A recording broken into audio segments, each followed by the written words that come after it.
Bonjour à toutes et bonjour à tous, aujourd'hui on se retrouve pour une nouvelle vidéo complètement hors série, celle-là c'est pour parler un petit peu de l'avenir de l'automobile, voilà, donc pas par rapport à ce que j'ai envie, mais par rapport à ce que moi je pense ce qui va se passer par la suite dans l'avenir de l'automobile. Donc, pour commencer, alors je fais ça tout simplement parce que il y a récemment eu le mondial de l'auto à Paris, ça c'est vrai que c'était pas mal, il y avait beaucoup de choses intéressantes à y voir, notamment des designs, des choses comme ça sur l'automobile, ça c'est pratique, mais parce que voilà, il y a une chose qui est en train d'apparaître de plus en plus, c'est les voitures qui vont peut-être arriver dans le futur. Et ce que je pense qui va arriver justement.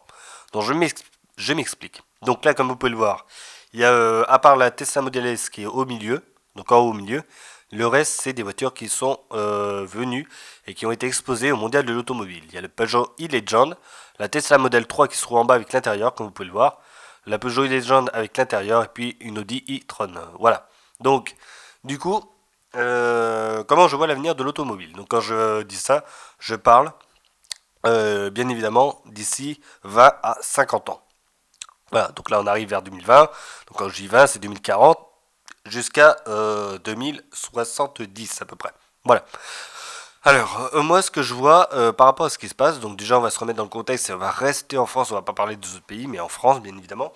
C'est qu'à l'heure actuelle, je pense que tout le monde a vu que l'essence et le gasoil ont bien augmenté. Voilà. Donc là, actuellement, on se retrouve avec l'essence à 1,60. Avant, à 40, oh, on disait, oh, c'est cher et tout, mais là, on est quand même à 1,60 à peu près. Et le gasoil est à 1,50 à 1,50, voilà, 1,50 plus ou moins. Voilà, c'est à peu près ça. Du coup, c'est vrai, ça commence à faire assez cher. Bon, je parle pas du bioéthanol, des mélanges essence-éthanol et tout. Ça, je le laisse de côté. Tout comme le GPL. Ensuite, ce qu'il y a, c'est qu'on a aussi les limitations de vitesse. Donc là, on a vu que récemment, on est passé du 90 à 80 km/h. Du coup, c'est un peu plus lent. Et donc, on est à 80 km/h, il y en a qui roulent à 80, ça c'est sûr, mais il y en a d'autres aussi qui roulent à 70. Donc, bon gré mal gré, on n'a pas tous des bons véhicules. Et il y en a d'autres qui ont des véhicules qui se sentent mieux à 70 quand ils restent à bas régime, donc en quatrième vitesse. Du coup, ils sont mieux à 70. Et à 90, ils passent en cinquième vitesse. Donc ça me paraît logique, c'est à peu près sur toutes les voitures pareil. Voilà. Donc plus ou moins puissantes. Après, il y a des voitures qui se sentent bien aussi à 80 km/h, mais qui ont un peu plus de puissance. Et puis pour les voitures qui sont vraiment très puissantes, bah, du coup le 80 à l'heure, ça pêche un petit peu. Du coup, ils sont obligés de rester en quatrième vitesse pour se sentir à peu près bien. Voilà, donc ça c'est à peu près ce qui se passe. Les villes, actuellement on est à 50 à l'heure, mais on pourrait descendre un petit peu plus bas. C'est peut-être possible, c'est pas exclure. Voilà, il y a des dires qui font que peut-être qu'on passerait plus tard à des villes à 30 km/h au lieu de 50 à l'heure actuelle. Donc si ça continue comme ça, justement, en plus d'être assez surveillé, donc il y a les radars, il y a des choses comme ça, donc sans faire de politique, mais c'est vrai qu'il y en a eu de plus en plus ces derniers temps, eh bien, les comportements pourraient peut-être changer, surtout chez les Français. On sait qu'on est assez râleur, entre guillemets, donc du coup, je pense que l'avenir va complètement changer par rapport à ce que l'on connaît aujourd'hui. Il y en a beaucoup qui disent oui, non, je ne veux pas changer, je ne prends pas de voiture électrique, ou je veux pas une voiture automatique, je veux pas ci, je veux pas ça. Mais, à mon avis, tout va changer d'ici quelques temps. Voilà. À l'heure actuelle, comme j'ai dit, avec ce qui nous arrive, pour moi, l'avenir, ça va être la voiture électrique. Bon gré mal gré, mais pour moi, ça va être ça. Pourquoi? Parce que l'essence devient de plus en plus chère. Et la voiture électrique deviendra le moyen de substitution pour pouvoir passer ou se passer justement de l'essence. Voilà. Donc quand je dis de l'essence, le diesel et l'essence, bientôt ça va être au même prix. Donc de toute façon c'est pareil. Ensuite, elle sera peut-être autonome. Pourquoi? Parce que justement, comme ce que j'ai dit, les limitations de vitesse et c'est ça, et les accidents qui sont de plus en plus nombreux, enfin voilà, il y a beaucoup d'accidents, des choses comme ça, ils le disent toujours aux informations, il y a des accidents, il y a des accidents, du coup là si on passe à l'autonome, il n'y aura plus d'accidents, moi c'est réglé. Et surtout, la voiture pourra sans problème gérer ce problème de vitesse à 80 km/h ou 70, ce que vous voulez, parce que la voiture autonome se débrouillera toute seule. Ça, c'est pas un souci. Voilà. Et par la suite, je dis qu'on risque de passer à la voiture autonome aussi parce que peut-être que plus tard, si vraiment les voitures sont toutes autonomes, et c'est ce que je pense, on va plus rouler à 80 km/h. On va plus rouler à 30 km/h. On repassera peut-être à 50 en ville, on n'ira pas plus vite. Il y a des piétons, on ne pourra pas faire mieux. Mais sur les routes normales et sur les autoroutes, je vois bien une augmentation des vitesses fulgurante parce que les voitures sont toutes capables de rouler toutes seules. Donc là, je parle par contre dans 50 ans, quoi. Voilà. On sera sûrement, à mon avis, capable d'avoir des voitures qui roulent en tout électrique à plus de 200 à l'heure, exactement comme ce que l'on a dans iRobot. Donc si on reprend la e-Legend, la Peugeot e-Legend, si vous allez voir sur internet, vous tapez ça Peugeot e-Legend, vous allez voir des présentations justement de ce fameux volant qui est très tractable, exactement comme iRobot. Déjà, les panneaux, enfin les écrans qui sont dessus qui affichent la vitesse et tout vont se rabattre. Le volant va finir par se rabattre avec une cinétique assez spécifique.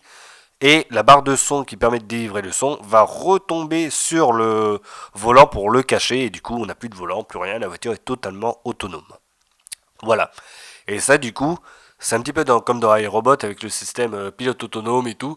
Justement, ils font même des blagues là-dessus sur le film. Ceux qui ont vu iRobot savent de quoi je parle. Et ben, on va se retrouver avec ça, je pense. Si peut-être même plus tard, il y aura même plus besoin de volant. Si la voiture est totalement autonome, on aura comme la Tesla en face, là justement, ce fameux écran, et c'est tout. Voilà. Enfin, attention, ce fameux écran, peut-être deux écrans, peut-être carrément un immense écran partout. Donc, pour moi, la voiture, ça risque d'être ça plus tard. Bon gré mal gré, le plaisir de conduire, tout ce que vous voulez, bon, ça, on n'en parle pas. Mais du coup, je pense que pour moi, ça va être ça. La voiture va être électrique et autonome en France d'ici quelques temps parce que, justement, le système de répression en France est assez important. Voilà, il est assez répressif, assez sévère. Et en plus de réduire la vitesse, je pense que plus tard, les Français en auront marre, quoi qu'il arrive, et voudront absolument arrêter de s'endormir sur la route, parce qu'il y en a beaucoup qui s'endorment sur la route aussi, que ce soit à 70 ou 80 km/h. Ça, c'est le fait est réel. Moi, j'ai testé, c'est vrai que je commence à tanguer un petit peu, et il y en a même qui, justement, commencent à tanguer un petit peu à droite et à gauche sur la route quand ils roulent à 80 km/h. Ça, je l'ai vu, même des camions, donc c'est pour dire. Donc du coup, ils se disent ça c'est trop dangereux, je commence à en avoir marre, c'est dangereux, je peux plus avoir le plaisir de conduire. Enfin, je parle des Français, hein, bien évidemment.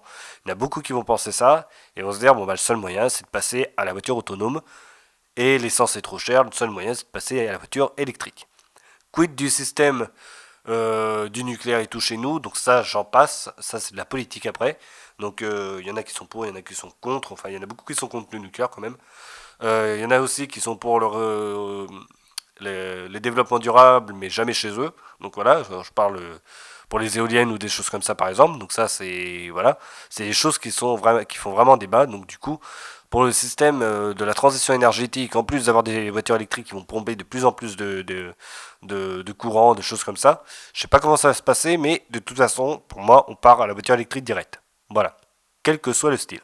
Pour les batteries, on va avoir des batteries super puissantes par la suite. Voilà, à l'heure actuelle, les batteries les plus puissantes qui sont chez Tesla et Porsche font du 500 km en autonomie polyvalente.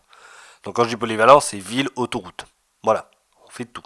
Donc ça, ce qui est pratique, alors aux États-Unis, si vous regardez les kilomètres et tout, bon, ça va être en miles évidemment, mais vous aurez la vitesse, enfin l'autonomie réelle d'une voiture électrique parce que eux, ce qu'ils font, pareil pour l'essence et tout, ils font pas comme nous où on roule tout doucement et toujours en ville ou ci ou ça. Ils y vont vraiment. Ils prennent la voiture, ils font de la ville. Ils vont à un point A, à un point B, ils vont même sur l'autoroute. Ils font ça plusieurs fois et au final ils prennent un petit peu, à peu près en global, la consommation générale de la voiture. Voilà. Nous, on est toujours au rabais, on fait une accélération très douce, tout doucement, tout doucement, tout doucement et tout. Et pareil pour le freinage, tout doux, parce que si on freine trop doux, brusquement, ça va renforcer sur le moteur et tout. Non, aux États-Unis, c'est le vrai truc. Le vrai, le vrai. Donc si ça fait 500 km d'autonomie à l'heure actuelle une Tesla aux États-Unis, c'est que ça le fait vraiment. Et même on peut dépasser ici en France, notamment si on reste en ville et tout. Et là, apparemment, il paraît qu'on peut faire jusqu'à 700 km d'autonomie avec une Tesla modèle S ou modèle X à l'heure actuelle. Ce qui est énorme. Voilà. Pour la Peugeot e-Legend, pour le moment, il plafonne sur du 500 km. Mais d'ici à ce qu'elle sorte, il compte la sortir. Et puis, de toute façon, il y a une pétition pour. Bon, je pense qu'à mon avis, d'ici à ce qu'elle sorte, ce sera peut-être pas à 500 km, mais peut-être à 700 km d'autonomie polyvalente. C'est possible. Ce serait bien d'ailleurs. Donc là, du coup, on se retrouvera avec une voiture capable de faire la même chose qu'une quelconque voiture. Pour le problème de la charge de la batterie, parce que pour le moment, la batterie est très très très longue à charger, surtout sur les Zoé. Nos Zoé, c'est pas pour cracher dessus, mais c'est vrai qu'elles sont très longues à charger à l'heure actuelle. Donc, je pense que les batteries vont changer, vont passer en batterie ce sera un autre système qui sera capable de charger très rapidement, un peu comme sur la Tesla, mais en version plus puissante, même sur les Zoé. ce petite citadine électrique, et je pense que ça risque de changer. On n'aura plus que quasiment des superchargeurs, même chez soi éventuellement. On pourra se l'installer. Bon, après, c'est un petit prix, mais je pense qu'on va arriver à ça. Voilà. Et en même temps, avec sûrement une prise de branchement standard. Voilà. Ça, c'est comme ça que je vois la chose. Mais pour qu'on passe à l'électrique et tout en électrique, je ne vois absolument que ça pour pouvoir y arriver. Voilà. Ensuite, que dire d'autre là-dessus? Je crois que j'ai fait à peu près le tour, mais c'est à peu près comme ça que je vois l'avenir. Il y a aussi une chose dont je ne vous ai pas parlé. Alors ça, vous allez voir, c'est Yihang qui le fait, c'est chinois. C'est E-H-A-N-G-E. Et vous allez voir des drones qui volent. Donc ça, c'est ce qu'ils sont en train de préparer. Ils sont en train de faire les tests à Dubaï et tout. Et je pense qu'à mon avis, ça pourrait être l'avenir aussi. Ces drones volants, parce qu'il n'y a pas que Yang qui prend, c'est Airbus aussi sont en train de vérifier ceci, mais d'une autre manière, c'est-à-dire qu'on a des capsules capables d'être prises pour être emmenées d'un point A à un point B, et ça peut être sympa justement. Mais attention, ce sera totalement autonome, pas de conducteur. Voilà, et électrique. À l'heure actuelle, on ne pourra pas faire beaucoup de voyages, hein, ils plafonnent sur du 20 km d'autonomie à l'heure actuelle. Avec la version chinoise, c'est eux qui sont en train de faire les essais. Avec Airbus, je ne sais pas trop, je pense qu'on risque de faire à peu près la même chose. Mais plus tard, à mon avis, ces drones volants pourront vraiment, et là je parle de 50 ans voire plus, vraiment faire du voyage, à mon avis. Voilà, pour emmener 10 personnes. Ça va être des taxis, ça va être un peu différent. Alors pour payer, je ne sais pas si ça va vraiment être, ça va quand même être moins cher, je pense, que le taxi classique. Mais à mon avis, ça risque d'être le futur. Les voitures électriques, autonomes, tout ce que vous voulez, plus les trucs qui volent au ciel. Enfin, pas très très haut non plus, hein, quand même. On va s'imiter à une centaine de mètres, pas plus. Mais on aura sûrement tout ça qui risque d'arriver par la suite. Après, quid de pouvoir conduire et tout, ça risque d'être réservé par la suite à l'élite pour garder les supercars, les hypercars avec de l'essence, donc vraiment du pétrole à l'intérieur pour faire tourner le moteur. Voilà. Donc à mon avis, on risque de passer là-dessus et en France, ça risque de faire pareil. Vu comment on est en train de voir l'évolution de la conduite chez nous, il y a beaucoup qui se plaignent, enfin beaucoup, tous se plaignent actuellement, tous quasiment. Il n'y en a pas beaucoup qui disent oui, le 80 c'est bien, le 30 c'est bien, les radars c'est bien, etc., etc. Tout le monde conteste quasiment. Il y a très très peu qui contestent pas. Voilà, faut être honnête, tout le monde le dit, tout le monde le fait, tout le monde gueule. Hein, donc c'est à peu près ça. Et je pense que pareil pour l'essence, ça monte, ça monte. C'est vrai qu'on en entend moins parler. Tout le monde se tait pour le moment. Mais je pense que tout le monde a une conscience, ça fait que monter. Mais pour moi, l'avenir, ça va être ça. Voiture autonome, électrique, parce que ça sera beaucoup moins cher à entretenir, parce que ce sera beaucoup moins cher que l'essence, et parce que ce sera beaucoup moins ennuyeux que de rester à 70 km/h ou 90 km/h sur une route. Et parce que plus tard, ça permettra d'aller bien plus vite que ce que l'on peut faire maintenant. Et peut-être qu'on pourra rouler à 200 km/h sur des autoroutes en tout autonome et que toutes les voitures communiqueront entre elles et toutes rouleront à 200 km/h ensemble, toutes tranquillement, sans problème. Pareil pour les livraisons et pour les routiers. À mon avis, on risque de basculer là-dessus. Et malheureusement en France, ça va être ça. On va avoir aussi une chute de routiers parce que justement les véhicules seront autonomes. Donc que ce soit les taxis, les conducteurs de poids lourds, etc., etc., on risque d'avoir beaucoup moins de personnes du coup, et les taxis seront plus performants parce qu'ils pourront prendre 4 personnes par 4 personnes d'un coup. Voilà, donc ça c'est pour les sociétés, ce sera très intéressant. Par contre, pour les chômeurs, beaucoup moins. Il y en aura un peu plus malheureusement, et je pense qu'il faudra faire avec parce que on n'est pas comme, c'est pas comme au Japon ici en France. Au Japon, ils gardent quand même les salariés, ils font autre chose. Mais en France, du coup, quand on y virait et généralement on n'est pas repris. À l'heure actuelle, c'est comme ça que ça fonctionne chez nous en Europe, et du coup, je pense pas que ça change d'ici là. Donc, les voitures autonomes, il y a le côté qui est bien parce que, voilà, pour nous, ça peut être sympa, ça peut être une autre façon de faire, une autre façon de conduire, de détente. Pendant que ça roule, on pourra écouter la musique, regarder son journal sur l'écran, hein, parce qu'il n'y aura plus vraiment le journal papier, évidemment. Hein, économie d'énergie, économie aussi de papier. On pourra faire tout ce que l'on veut. La voiture nous emmènera à un point A à un point B, peut-être à très haute vitesse plus tard. Mais pour tout ce qui est taxi et tout, malheureusement, voilà, il y aura de moins en moins de personnes pour les taxis. Ce sera des Uber, des choses comme ça, en tout autonome, qui passeront le relais pour la suite pour promener des gens au sol. Voilà. Allez, sur ce, vous pouvez en parler aussi dans les commentaires, ou ce que vous en pensez justement de tout ça. Est-ce que vous pensez un petit peu comme moi sur l'automobile, sachant que c'est de plus en plus high-tech, Ça va basculer comme ça en France. Moi, je pense que ce sera comme ça. Et quand je dis ça, je parle dans 20 à 50 ans. C'est pas demain, là, en 2019, que ça va se passer. Mais ce sera une lente évolution. Enfin, une lente, mais rapide en même temps. Une évolution qui va se faire déjà dans 20 ans. En 20 ans, avec sûrement beaucoup de véhicules électriques. Une amélioration des batteries, très performante. Capable de faire de longues distances, des superchargeurs partout. Et par la suite, une fois que tout sera bien mis en place, l'autonome viendra par la suite tout remplacer. Voilà. Allez, sur ce, portez-vous bien et faites pas la grise mine non plus, hein, on va pas non plus mourir. Il y a plein d'autres choses dans la vie, il n'y a pas que l'automobile. Évidemment, on va bien quand même faire autre chose même dans sa voiture. Ça, c'est pas un souci, puis on verra ce que l'avenir nous réserve. Allez, salut.